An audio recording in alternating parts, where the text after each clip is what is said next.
Last episode, we visited the province of Casiguran.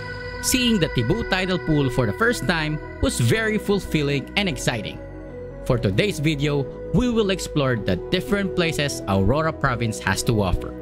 From Dipocolao Beach to Baler, we will discover the Digisit Beach and its lighthouse, Zubali Hanging Bridge, and the Sabang Beach, as we know is the birthplace of Philippine surfing. Before we start our video, let's roll our intro. Maraming magandang lugar ang pwedeng matuklasan dito sa lupang Sinilangan. Ako pala si Jose Sian, ang iyong travel guide, kaya't samahan ninyo ako tuklasin ang mga kayamanan ng Pilipinas. Mula sa mga dalampasigan at isla, kabundukan, mga makasaysayang lugar, at masubukan ang mga masasarap na pagkain. Baka ito na ang iyong next travel adventure, kaya tara na, samahan ninyo ako at magbiyahe na tayo. Alright, good morning, 9:36 and we are going to a falls na nire-recommend din ni Fahar. So si Fahar talagang marami na talaga napuntahan dito. So alam niya na, naikot na rin niya kasi ang buong Pilipinas. Kaya let's trust yung mga sinasabi niya kasi alam naman natin na totoo at magaganda. So ito, biyahe muna kami. Tingnan natin kung gaano katagal yung biyahe kasi ngayon we're going out there, palabas na, papunta bayan, tapos 10 kilometers na lang yon from bayan. So yun, tingnan natin kung gaano katagal din natin. Woohoo! Back on the road again, let's go! Black Saturday. Lord, gabayan niyo po kami sa lakbay namin pauwi, and sana po lahat safe, makauwi ng maayos sa kanya-kanyang pamilya po. Lord, thank you for the opportunity, thank you for the blessings na pinagsama-sama niyo po kami at pag-rides po kami, mga nakilala po natin bagong tao, and thank you Lord for the food na binigay and papunta safe po, wala pong na-aksidente. Thank you po Lord, in your mighty name we pray, amen. Through God we can do all things. Parang kinikilabutan, no? Palapit na, aalis na kasi. Woohoo! Yan yung ibang rider, oh, parating pa lang, oh, dami, oh. Yes! Woohoo! Alright, thank you Kasiguran, thank you. Bulayan Falls. O, balita po kay Pahar, ang aming ultimate tourist guide sa Pilipinas. 4.5 kilometers lang, tapos mag-ano tayo, parking lang. So merong tourist assistance test dito, baka merong fee tayong babayaran papasok. So 30 pesos entrance. Malayo na daw yung parking sa ano. Mga gano'ng katagal na lakaran na po yun. Ayun, so merong 30 pesos na environmental. So hindi na kami tutuloy. Ano daw? Puno na daw eh. Crowded daw, di daw masaya. Oo nga daw eh. So next time na lang tayo mga ka-adventures. Woohoo! Thank you, kuya. Okay, so diretso na tayo sa Baler. Hindi tayo makakaano eh, daming tao eh. Sa parteng ito ay nalungkot nga ang bawat isa sa amin dahil hindi kami makakapasok dahil crowded na at hindi na rin namin may enjoy yung falls. Dahil bumabiyahe kami ng tanghali ay nakaramdam kami ng init at pagod. Kaya nang may nakita kaming bukuhan ay tumigil muna at nagpahinga kami. Magkano po sa buko? Yun, dun tayo sa fresh.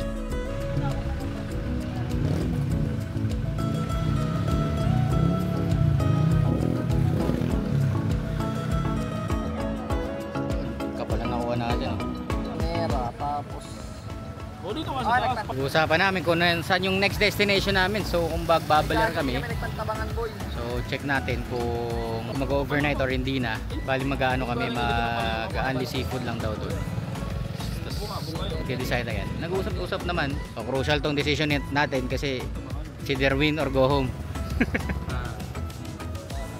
Okay, so baler na kami. Yeah! On! On! So Baler, so 1.5 hours, 64 kilometers, and so depende kung takbuhan namin. Kaya ride na naman. Let's go. On our way to Baler, we passed by another famous beach in Dipocolao, Aurora. For its picturesque view, the Dinajawan Beach is a hidden gem. This pristine beach is known for its powdery white sand, crystal clear turquoise water, and it is known as one of the longest white sand beaches in the Philippines. This stretch is 3 kilometers.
Kain muna tayo lunch.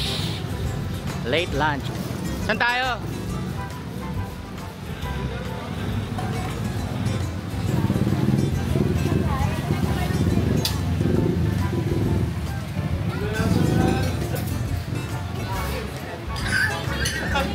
Okay, sisig oh. 250 lang. So 250 per head dito. Along the highway lang. Uy, may ano pa, nakdakan. Bicol Express. Busog na naman ang tropa. Sa halagang 250, busog ka na, maantok ka pa habang nagra-rides. Kain pagkain.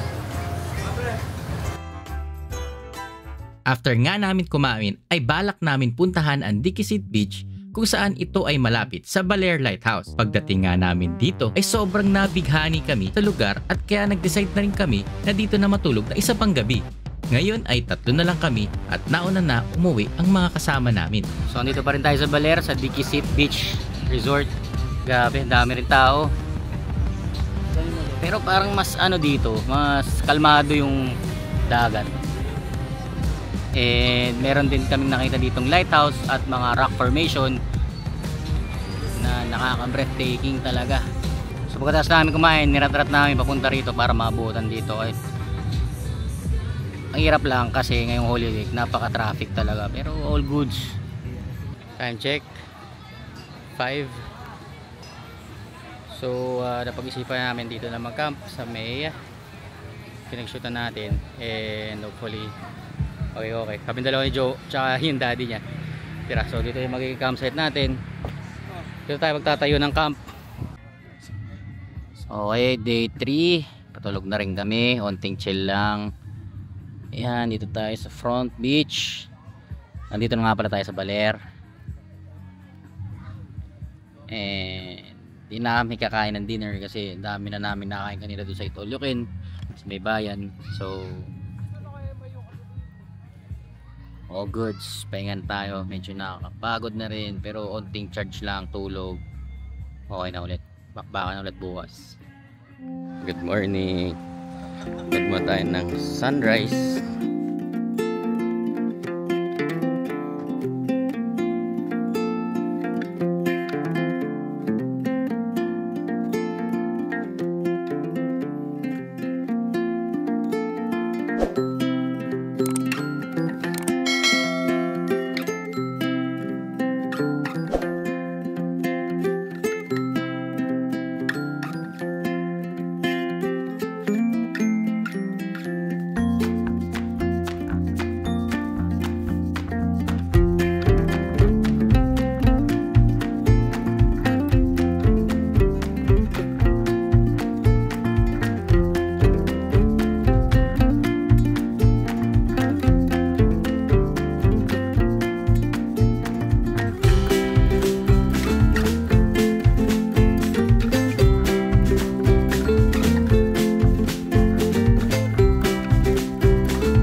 Guys,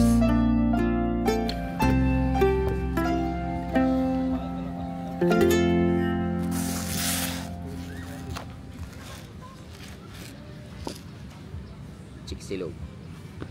Yan, grabe, Woo, sulit ang long weekend natin, mga Avengers. So next stop natin is yung lighthouse dito, yung nakikita namin. Then pupunta tayo sa hanging bridge plus dun sa surfing location dito sa Baler. Siyempre famous yan dito and kailangan talagang puntahan yan. So inside ko, aking experience dito ay napakaganda. Kahit nakakapagod yung setup, tapos ligpit, ganon, tapos lipat ulit. Okay lang. Pagdating naman ng gabi, sarap ng tulog natin kaya sulit.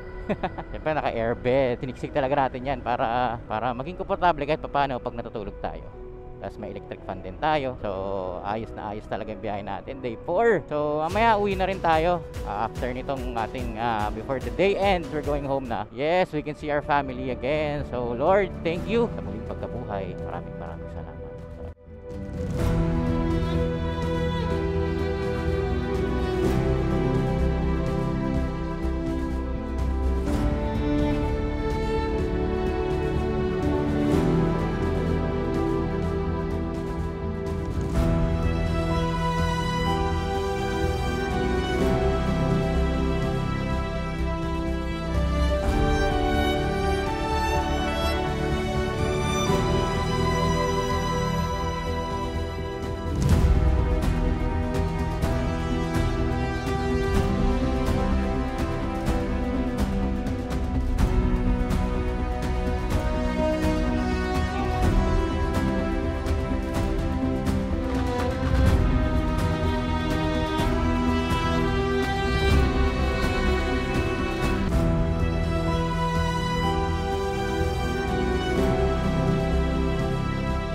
Hopefully nagustuhan nyo yung drone shot natin.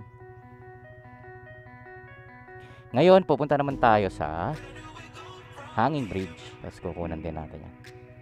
So parang sinulit na natin talaga yung Baler. Kung pwede lang di mo, hindi pa kami uwi. Ito yung pinaka pamilihang bayan dito sa Baler.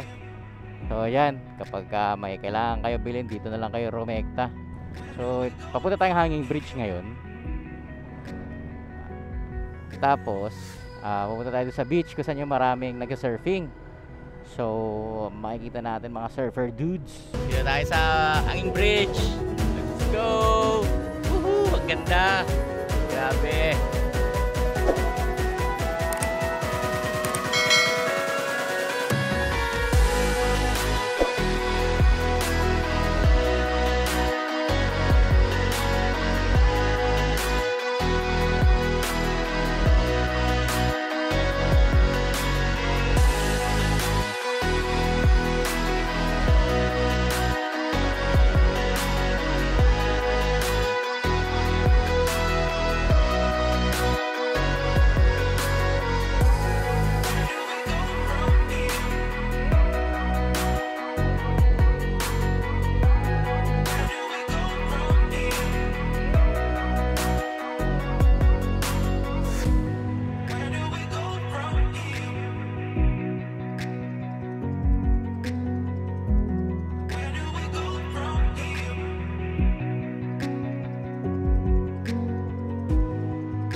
Yun. Let's go.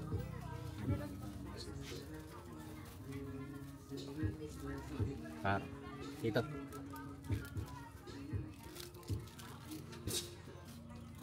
Lang bayaran ko lang. Magkano lahat eh? 267 po. I-cash ko na lang po. Sandali, sandali. Maliit ang sawa, nangigit ang inin. Sarap. Nangigit na. Sige na, balik ha. Turok nyo lang po. Okay po. Thank you, ate. Anin? Next natin is dun sa Sabang na beach, shoreline. Pagpunta kayo dito, pag nakamotor kayo, 20 pesos lang. Pag 4 wheels, 40. So, kasi 4 yung gulong. So, 10 per gulong lang to. Exploring pa natin yung ibang part ng Baler today.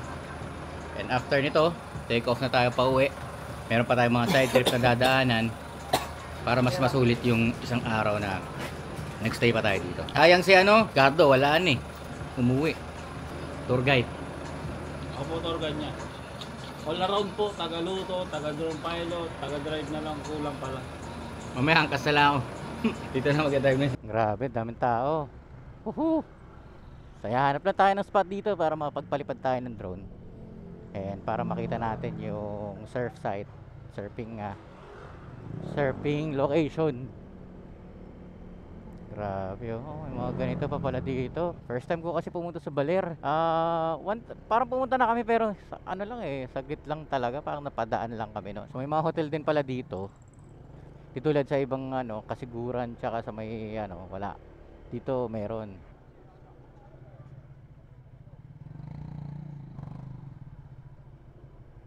Salpak mo na lang dyan, Brad. Bawal daw dyan, Brad.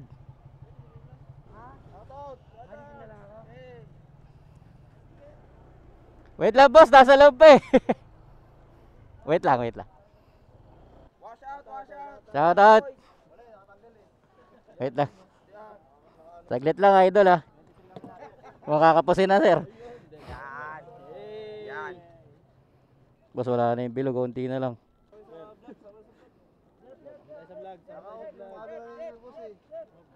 Naka-on, sir. May ba? Naka-open yung screen. Boss, pabigay. Sir, madami dun. Pero, thank you po, idol. Enjoy. Boss, yung gloves ko. Thank you. Boss, thank you po. Tag-isa kayo, sir. Grabe, ang daming tao dito. Saan masarap mag-surf?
this marks the end of our video. Maraming salamat sa lahat ng suporta at pagmamahal na ipinakita nyo sa amin mga ka-ventures. Para mas marami pang travel ventures, pindutin ang subscribe button at i-click ang notification bell para laging updated. Tulad ng lagi, stay safe, ride safe, God bless sa ating lahat. Kita-kits sa susunod na video.